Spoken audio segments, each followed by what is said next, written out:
Oh là, les amis, bonjour à tous, ravi de vous retrouver pour cette nouvelle vidéo sur ma chaîne YouTube, c'est un plaisir de vous parler. Alors aujourd'hui, j'ai un sentiment un peu de frustration, voilà, c'est dit, je partage mon sentiment comme ça, parce qu'on entre dans les premières heures du mercato, pas officiellement encore évidemment, mais c'est le début des grandes rumeurs, et c'est le début d'un long travail qui peut être fastidieux et qui peut être un peu dur à supporter en tant que supporter du Real Madrid, ou le contraire, ça peut être un mercato naze ou incroyable. Ça dépend. Ça dépend d'un dossier, en particulier c'est celui de Harry Kane. Alors il faut savoir une chose, j'ai fait une vidéo hommage à Karim Benzema parce que ce dernier est parti du côté de l'Arabie Saoudite et là le Real Madrid se retrouve avec seulement deux attaquants, Vinicius et Rodrigo. Alors il y aura le retour de près de Brahim Diaz. Depuis 3 saisons, il est à Milan.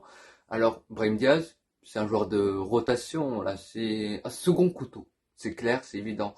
C'est loin d'être suffisant pour le Real Madrid, qui peut boucler très vite également l'option Rosselló pour remplacer Mariano. Mariano qui était la doublure de Karim Benzema et qui est parti libre de tout contrat. Bon, pour l'instant, on a officiellement que Vinicius et Rodrigo, avec Brahim Diaz, avec Rosselló, mais on n'a aucun buteur, aucun attaquant capable d'empiler 30-40 buts sur une saison. Et il me semble que la règle principale du football, de ce sport, c'est de marquer plus de buts que son adversaire.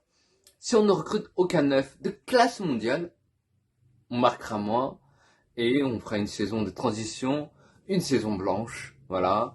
Alors bon, j'ai envie de désactiver un petit peu mon compte Twitter parce que ce que je vois sur mon fil est assez inquiétant. Alors selon les rumeurs, selon les sources, le board, Florentino Pérez, le président du Real Madrid, hésiterait entre Harry Kane, qui est donc à un an de la fin de son contrat, qui est disponible, mais qui est très dur à aller chercher parce que le président de Tottenham, Daniel Levy, est très dur en affaires. Donc ça va être long, ça va être fastidieux, parce que Harry Kane a également 29 ans, il va sur ses 30 ans bientôt, et il coûtera au moins, au minimum, 100 millions d'euros. Et c'est une opération économique, on va dire, que le Real Madrid ne voudrait pas tenter. Ça ne les arrange pas totalement. Donc ils sont un peu pris au dépourvu suite au départ de Karim Benzema. Bon, pour moi, il est impératif de prendre Harry Kane, mais Pérez, lui, le board du Real Madrid, penserait à l'option Kylian Mbappé en 2024. Voilà, il pense que si on prend Kane cet été, alors selon les rumeurs, pour moi, je vais vous expliquer que pour moi les rumeurs sont un petit peu infondées.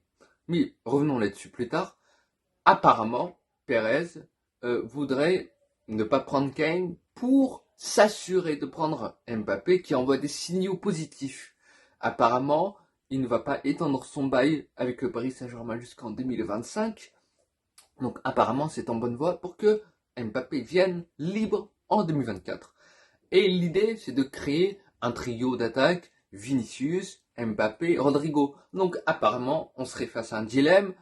On prend Harry Kane cette année, sachant qu'il n'y a plus de neuf, qu'il n'y a plus d'attaquants, de buteurs. Il faut prendre de toute urgence un buteur de classe mondiale. Soit on essaye de bricoler, on prend un neuf d'appoint type Kai Havertz, et encore lui il coûte très cher, et le Real Madrid refroidit la piste. Bon, ça s'en mêle, c'est du n'importe quoi. Bon, alors pour l'instant, les rumeurs, il ne faut pas trop y croire. C'est vrai, il faut même pas les relater, c'est ce que je viens de faire à l'instant, j'ai fait n'importe quoi, pardon. Mais pour être plus sérieux, les rumeurs, apparemment, c'est le Real Madrid qui divulgue certaines informations qui sont fausses pour essayer de faire baisser le prix d'un Harry Kane parce que ça ne convient pas du tout économiquement au Real Madrid. L'opération peut être piégeuse. On a un petit peu le traumatisme Eden Hazard. Eden Hazard qui est venu en 2019 pour 100 millions d'euros. Il avait 29 ans, il était un des meilleurs joueurs du monde et il ne s'est pas du tout exporté au Real Madrid. Il y a également cette crainte chez Harry Kane.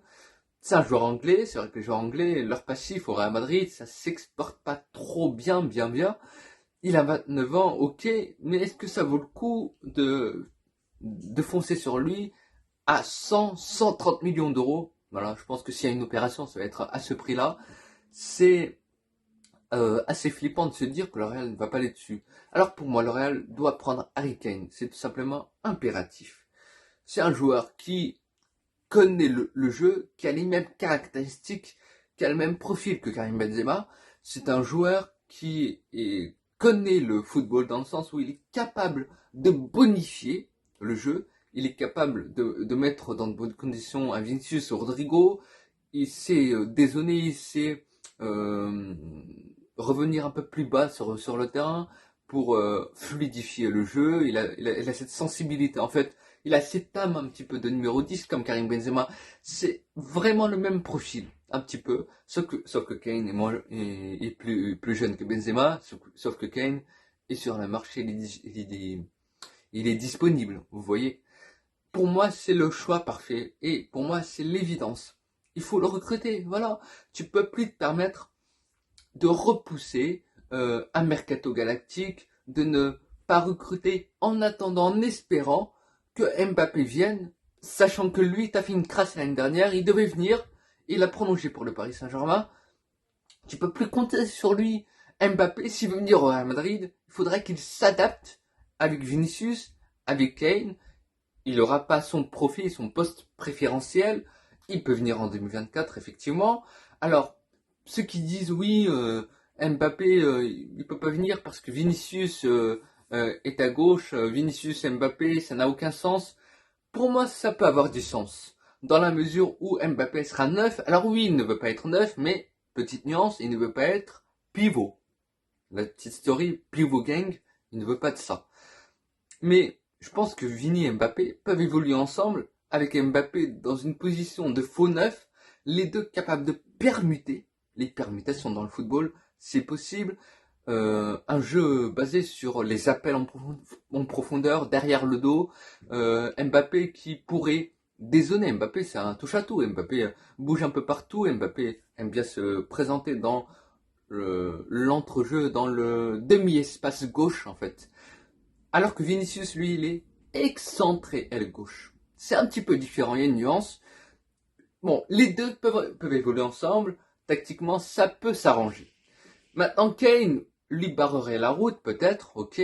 Mais ce n'est pas notre problème. On s'en fout de Mbappé. Alors, moi, quand je vois que Benzema part, quand je vois que Kane est sur le marché, je me dis qu'il peut être hyper rentable.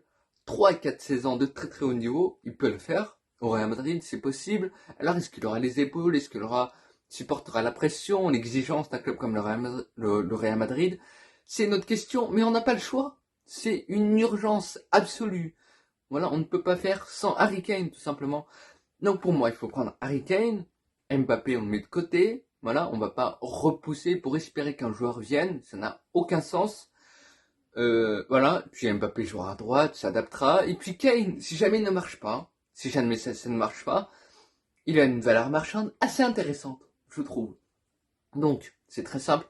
Harry Kane, tu peux le revendre l'année prochaine, dans 2 ans. Certains prix moins intéressants, peut-être pas à 100 millions, mais à 50 millions. Tu peux faire une bonne affaire et tu peux prendre Mbappé libre de 2024. Mais ok, c'est bien de se projeter le long terme, mais il faut penser également au court terme, pardon. L'exigence du Real Madrid, c'est de gagner des trophées tout de suite, de gagner et d'être compétitif tout de suite. Et c'est ce qu'a très bien compris Carlo Ancelotti, qui lui veut Harry Kane. Bon, je pense que le Real foncera sur Kane. Ils vont essayer, mais il y a des stratégies. Ça va être un été hyper long. Et j'ai bien peur que derrière, s'ils ne prennent pas Kane, ils ne prennent personne en fait. Parce que les autres options sont-elles véritablement concrètes? C'est une question à se poser également. Firmino, remplaçant depuis 2 ans à Liverpool, est-ce qu'elle a le niveau pour être 9 titulaire au Real Madrid? Je ne crois pas. On a Richarlison, lui, alors c'est le remplaçant de Kane à Tottenham. Il ne met pas un seul but en PL. On a qui d'autre? On a Osimhen, mais Osimhen, c'est la même opération. Osimhen, en plus, en termes de profil, il ne conviendrait pas à l'habitude qu'a le Real Madrid, c'est-à-dire être habitué à jouer avec un 9 type Karim Benzema. Donc Osimhen, ça ne collera pas, je pense. Et surtout, il coûte 100 millions d'euros. Il coûtera autant que Harry Kane, en fait, quand on y pense. Il y a Gonzalo Ramos de Benfica, qui est beaucoup trop jeune. Il n'a pas les épaules pour supporter un club comme le Real Madrid. Le poids du maillot est hyper lourd. Donc voilà. Bah, on va se retrouver avec Rodrigo en neuf, on va bricoler. Non, ce n'est pas possible. Alors Pérez, je compte sur le bord du Real Madrid. Je ne sais pas ce qu'il faut faire. Ça va être très long parce que Daniel Levy est hyper énervant. Voilà. C'est un dirigeant, un président impitoyable qui ne veut pas laisser filer ses joueurs qui veulent partir. On se souvient des opérations Luka Modric, Gareth Bale. Comment ça a été fastidieux, c'était dans les derniers jours du mercato qui sont venus pour des prix colossaux, évidemment. C'est Daniel Levy, le président, le propriétaire, président, bon bref, de Tottenham Hotspur. Bref, on passe maintenant, parce qu'on va parler de plusieurs joueurs, on passe à Bellingham. Jude Bellingham, et là c'est une bonne nouvelle. Enfin, done deal, c'est fait, il va signer, il n'y a pas encore eu de communiqué officiel du Real Madrid, mais c'est une opération à 100 millions d'euros, certes, mais c'est un joueur qui est un joueur d'avenir hyper intéressant. C'est un joueur qui a beaucoup de talent, qui n'a que 19 ans. C'est pour ça que c'est une opération qui, je pense, est très très bonne, parce qu'à 19 ans, avoir la maturité qu'il a, il est capitaine de l'équipe d'Angleterre, c'est un joueur important du Borussia Dortmund, il a un certain poids, il a un certain rayonnement, je trouve, il a un certain charisme même. Je trouve que médiatiquement, Bellingham, anglais, joyau anglais, l'arracher à de gros clubs de première ligue, ça prouve que voilà, c'est une très très bonne recrue et que lui voulait le Real Madrid et rien d'autre. C'est une très très bonne chose. C'est un joueur qui, évidemment, a une mentalité de vainqueur. Ça se voit un peu comme Tchouaméni.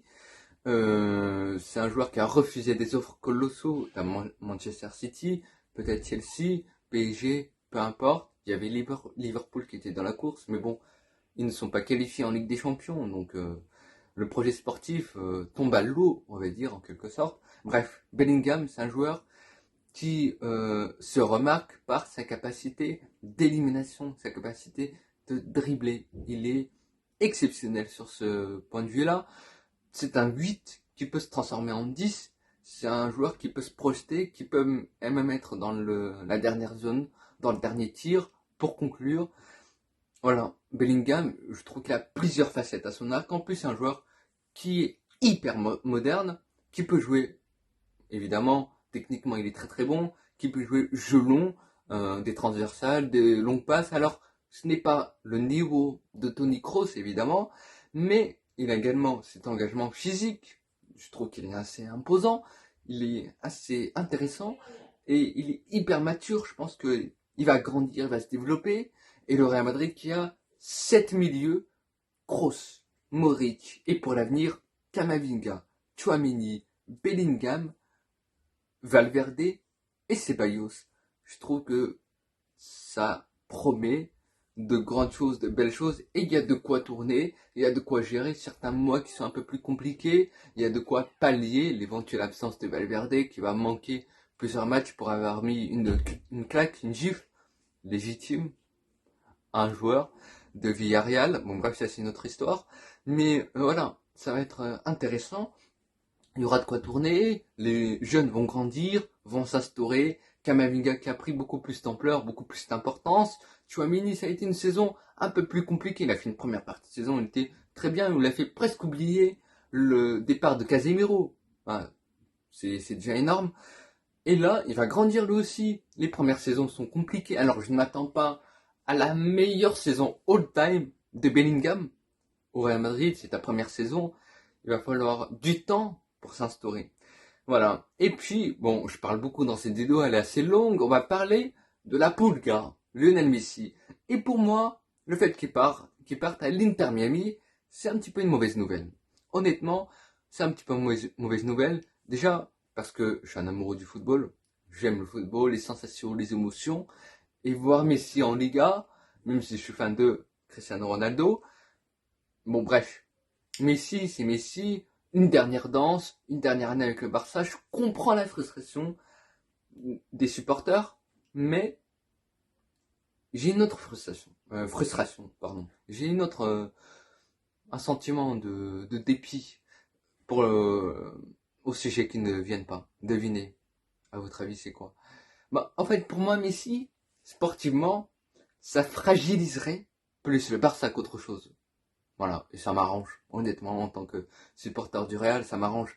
Non, pour être plus sérieux, en fait, Messi, c'est un joueur qui a 35 ans, 36 ans, qui ne peut plus faire les mêmes courses qu'il faisait avant, qui ne peut plus faire un pressing haletant, pardon, assez physique, assez robuste. Avant, c'était un joueur, c'était une puce qui bougeait partout sur le terrain. Là, évidemment, qui ne peut plus faire des courses, qui ne peut plus revenir, qui ne peut plus mettre assez d'intensité. Et je pense que une attaque Lewandowski-Messi serait plus préjudiciable au Barça qu'autre chose. Voilà. Parce que, on l'a vu cette saison, la caractéristique de ce Barça, c'est que c'est un Barça qui, bon, technique, ok, mais qui, voilà, va à la charge, qui met énormément d'intensité. Et je pense que ça aurait été un frein si Messi venait au Barça cette année, dans la progression de certains joueurs, dans l'objectif d'atteindre, de dépasser, on va dire, le cap européen, qui semble un petit peu trop gros en ce moment. On l'a vu cette saison, il y a un manque de maturité, un manque d'expérience. Il doit y avoir des jeunes qui doivent évoluer, qui doivent grandir. Et l'arrivée de Messi aurait été un frein, j'en suis sûr. Et puis voilà, sur l'aspect du jeu, comme en mode lésé, Messi, Lewandowski, c'est beaucoup trop compliqué. Ça aurait été une équipe beaucoup plus fragile, beaucoup plus instable, beaucoup plus déséquilibrée. Un peu à l'image du PSG cette saison. Même si Messi n'est pas le problème, même si Messi aurait fait le taf en Liga, il aurait mis ses buts, le Barça évidemment, pas de souci. Mais en termes d'intensité dans les gros matchs de très haut niveau, je trouve que ça ne l'aurait pas fait. Je pense que le Barça doit foncer sur un joueur comme Bernardo Silva. Lui, c'est un joueur qui a un profil assez intéressant de par sa polyvalence, évidemment. Voilà, mon Silva, le mec, il peut être milieu de terrain. Hein. Messi, c'est un 10, mais c'est pas un milieu de terrain. Attention. Alors, on associe le 10 comme étant un milieu de terrain offensif. Alors, un milieu de terrain offensif, c'est un 10 qui peut être reconverti en 8. C'est un 10. Mais un 10, ce n'est pas forcément un milieu de terrain offensif. Et en fait, le milieu de terrain, il ne fait pas que qu'attaquer. Ce n'est pas un attaquant. C'est un organisateur. Ce qu'est Messi, évidemment, je le concède. Mais c'est un joueur capable de ratisser une zone du terrain assez importante, une zone assez large, capable de défendre, capable de revenir, capable de faire un partie d'un milieu à 3. Et Messi, ce n'est pas possible. Il doit jouer dans une zone beaucoup plus haute du terrain. Et ça aurait été une opération assez mauvaise, à mon goût. Voilà. Donc Messi, alors lui, je pense que il en veut un petit peu au Barça. Ça, c'est un élément à prendre en compte aussi, dans l'optique en fait de se dire pourquoi il n'est pas venu au Barça. Déjà, la situation financière est assez mauvaise, c'est très compliqué. On n'est pas revenu à la règle du 1 sur 1 par rapport au fair play financier, à savoir que, bon, dans l'idée de vendre un joueur, et puis, après la vente de ce joueur, après les gains, les bénéfices de cette vente, on est capable de recruter, d'enregistrer, d'inscrire auprès de la Liga un joueur. Là, c'est différent. Le Barça a une masse salariale, une limite salariale qui a baissé de 200 millions d'euros par rapport à l'année dernière. Donc c'est encore plus strict. On est passé de 600 millions d'euros à 400 millions d'euros. Malgré les départs d'Alba, de Piqué, de Busquets, c'est hyper compliqué. Voilà, on ne pouvait pas enregistrer Messi libre comme ça, gratuitement, à 0 € parce qu'il y a des règles, il y a des lois de la Liga pour protéger les joueurs, bref. Et Messi ne voulait pas s'éterniser là-dessus parce qu'il y a un traumatisme en fait. Il y a le traumatisme de ce qui s'est passé en 2021 où il s'attendait à renouveler avec le Barça parce qu'il était en fin de contrat, mais ça ne s'est pas fait parce que quelque part, il y a eu ces problèmes de fair play financier, de limite salariale. Le Barça avait une masse salariale beaucoup trop importante, beaucoup trop conséquente. Et là, on est encore dans le même cas, dans la même situation. il aurait fallu attendre pour avoir des ventes de joueurs pour que Messi puisse enregistrer Messi cette saison. Et ce n'était même pas sûr. Voilà. Messi voulait être sûr. Il sent que c'est la fin de sa carrière. Il va à l'Inter Miami. Beau cadre de vie. Voilà. Une bonne pré-retraite. Voilà. Merci pour tout, Léo. Voilà, c'est un peu comme Benzema. Cristiano, ça y est, c'est la fin d'une ère. Ça prouve que le football évolue. Que là, le football change de dimension, change d'air, tout simplement. Et Messi en avait un petit peu au Barça. Il avait une dent quand même contre la Porta, le board et tout. Parce que, voilà, il a été déçu. Parce qu'il a connu 2 saisons hyper compliquées du côté du Paris Saint-Germain. Et il a dit lors de son interview, quand il a dit qu'il allait partir du côté de l'Inter Miami, il a dit clairement, j'ai connu 2 saisons compliquées du côté du Paris Saint-Germain, ça a été très très dur pour moi et ma famille. Il y a ce côté sentimental, ce côté familial, de vie aussi, qui a son importance. Il ne faut pas négliger ça. Et bon bref, la non-venue de Messi au Barça, c'est un mal pour un bien, pour le Barça et pour les supporters Blaugrana. Voilà ma vision des choses, et le Barça doit reconstruire avec avec de prolongations à enregistrer comme Gavi, avec la signature d'Inigo Martinez.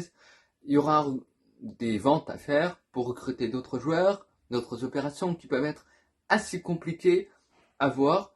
Mais en tout cas, le Real Madrid, on a un mercato qui commence plutôt bien avec la signature de Bellingham, Fran Garcia, Brahim Diaz, mais le mercato dépend. En fait, pour moi, le mercato est réussi si seulement tu signes Harry Kane. Tu peux signer n'importe qui. Tant que tu ne signeras pas Kane, c'est foutu pour la saison prochaine. C'est mort. Saison de transition, saison blanche.